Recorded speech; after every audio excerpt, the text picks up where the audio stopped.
सोया बहरा कुछ नहीं हाल चाल के जो सुता तानी सखरे सया निकाल के ओ माँ सोया बहरा कुछ नहीं हाल चाल के जो सुता तानी सखरे सया निकाल के जवानी ठंडा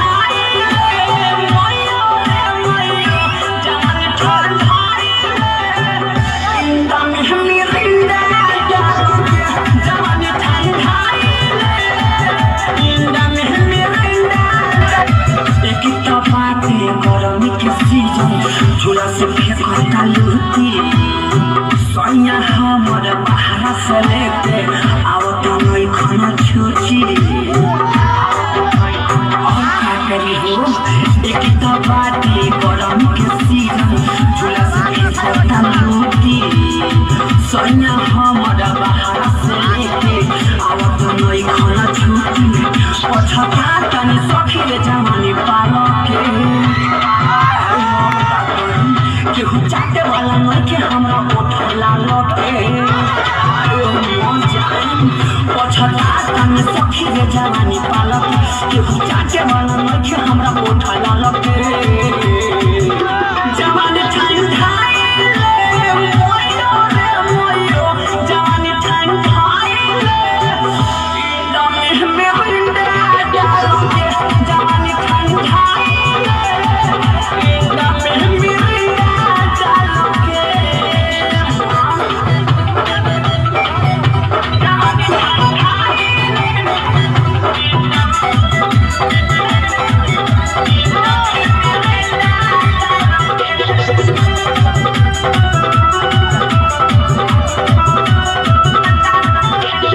के सुखी न पवनी सखी प्रिया के अपना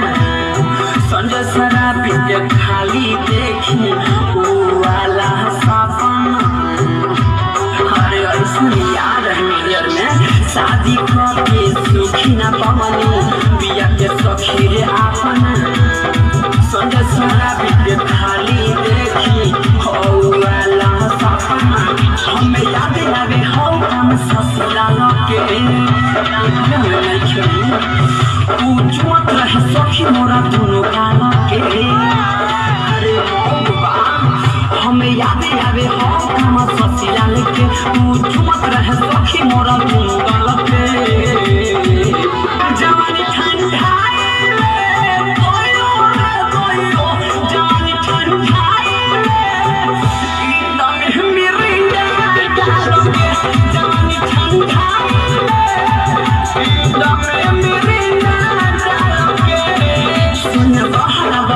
नहीं हाल चाल के जो सुता तानी सखरे सया निकाल के ओ माँ सोया बहरा कुछ नहीं हाल चाल के जो सुता तानी सखरे सया निकाल के